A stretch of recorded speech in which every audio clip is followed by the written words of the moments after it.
कर्ज का बोझ। गांव बरुआ एक साधारण सा गांव था, जहां लोग खेतों में काम करते थे, बच्चों को स्कूल भेजते थे और शाम को चौपाल पर बैठकर गप्पे लड़ाते थे। उसी गांव में एक किसान रहता था, रामलाल। उम्र करीब 40 साल, रंग गेहुआ, मेहनती लेकिन किस्मत से हमेशा हारा हुआ। रामलाल के पास 2 बीघा जमीन थी, एक पत्नी गीता और 2 बच्चे, सोनू और पिंकी। रामलाल की समस्या ये थी कि उसका खर्च कभी उसकी आमदनी से मेल नहीं खाता था। हर साल खेती में कुछ न कुछ नुकसान हो जाता, कभी बारिश कम, कभी बाढ़ ज्यादा, तो कभी मंडी में अनाज के दाम गिर जाते। धीरे धीरे रामलाल कर्ज में डूबता चला गया। पहले उसने सहकारी बैंक से कर्ज लिया, फिर गांव के सेठ रघुनाथ से, और जब उससे भी काम न चला तो शहर के साहूकारों के चक्कर लगाने लगा। एक दिन गीता ने उससे कहा, रामलाल, अब और कर्ज मत लेना, हमें जितना है उसी में गुजारा करना सीखना होगा। लेकिन रामलाल का जवाब हमेशा वही होता, गीता, बच्चों की पढ़ाई भी जरूरी है, कपड़े भी चाहिए, खेत में खाद भी डालनी है, कर्ज लिए बिना गुजारा नहीं। एक बार अच्छी फसल हो गई तो सब चुका दूंगा।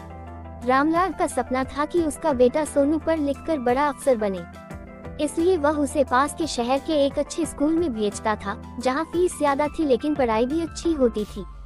हर महीने फीस भरने के लिए रामलाल को किसी न किसी से उधार लेना पड़ता। सोनू पढ़ने में तेज था, गांव के मास्टर जी भी उसकी तारीफ करते थे। रामलाल, तेरा बेटा तो एक दिन नाम रोशन करेगा, बस तू उसे पढ़ाते रह। ये सुनकर रामलाल को थोड़ी राहत मिलती, लेकिन भीतर ही भीतर उसे पता था कि वो एक ऐसे रास्ते पर चल पड़ा है जहां लौटने का कोई उपाय नहीं। एक दिन गांव में हड़कंप मच गया। सहकारी बैंक ने रामलाल को नोटिस भेजा कि यदि उसने 3 महीने के भीतर पूरा कर्ज नहीं चुकाया तो उसकी जमीन नीलाम कर दी जाएगी। सेठ रघुनाथ ने भी अपने 2 आदमी भेजकर चेतावनी दी, अब 1 महीना है तेरे पास, नहीं चुकाया तो बैल और घर के बर्तन उठवा लूंगा। रामलाल के पांव तले जमीन खिसक गई। गीता ने कहा, अब क्या करोगे, जमीन चली गई तो क्या रहेगा हमारे पास। रामलाल रात भर सो नहीं पाया। सुबह होते ही वह शहर की ओर निकल पड़ा। शहर में रामलाल ने एक पुराने जान पहचान वाले से मुलाकात की। नाम था जीतू। जीतू पहले गांव में रहता था, अब शहर में छोटा मोटा दलाली का काम करता था। जब रामलाल ने अपनी हालत बताई तो जीतू ने आंखें चमकाकर कहा, एक तरीका है, थोड़ा रिस्क है लेकिन काम बन सकता है। एक पार्टी है जो तुझे अपने नाम पर खाता खुलवाने को कहेगी, बस कागजों में। बदले में तुझे एकमुश्त 50,000 मिलेंगे। रामलाल चौंक गया। ये कौन सी पार्टी है और ये पैसे ऐसे क्यों दे रहे हैं? तू इतना न सोच, तुझे तो बस दस्तखत करने हैं, बाकी सब वो लोग संभाल लेंगे। रामलाल दुविधा में था। उसे अंदाजा था कि ये काम वैध नहीं होगा, लेकिन जब उसने 50,000 का नाम सुना तो घर, जमीन, बच्चों की पढ़ाई सब आंखों के सामने घूम गया। अगले दिन उसने दस्तखत कर दिए। 3 महीने सब ठीक चला। रामलाल ने कर्ज का कुछ हिस्सा चुकाया, बच्चों की फीस दी, घर की हालत थोड़ी सुधरी। लेकिन चौथे महीने पुलिस आ गई। पता चला कि रामलाल के नाम पर खोले गए खाते से हवाला का पैसा भेजा गया था। रामलाल को कुछ समझ नहीं आया, वो तो बस दस्तखत करके चला आया था। पुलिस उसे थाने ले गई।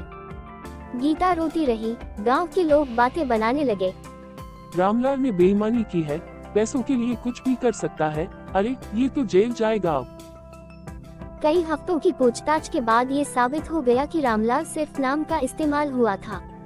उसे रिहा तो कर दिया गया, लेकिन पुलिस रिकॉर्ड में उसका नाम जुड़ चुका था। बैंक ने फिर से कर्ज लौटाने की मांग की और सेठ ने अब ब्याज के साथ वसूली शुरू कर दी।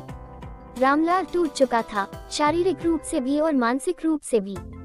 एक दिन उसने गीता से कहा, मुझे माफ कर दो, मैंने बच्चों के भविष्य के लिए जो किया वो गलत था, लेकिन अब मेरे पास कुछ नहीं बचा।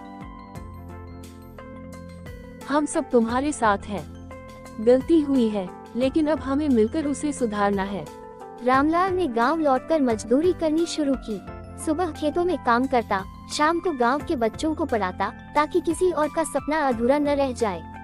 गीता ने घर पर पापड़ और अचार बनाकर बेचना शुरू किया।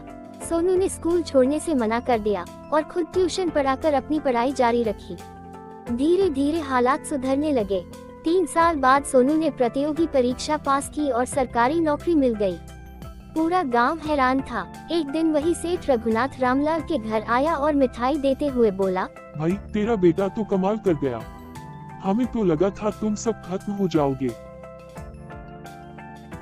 हमें भी लगा था, लेकिन जब परिवार साथ होता है और इरादे मजबूत होते हैं तो आदमी फिर से खड़ा हो ही जाता है।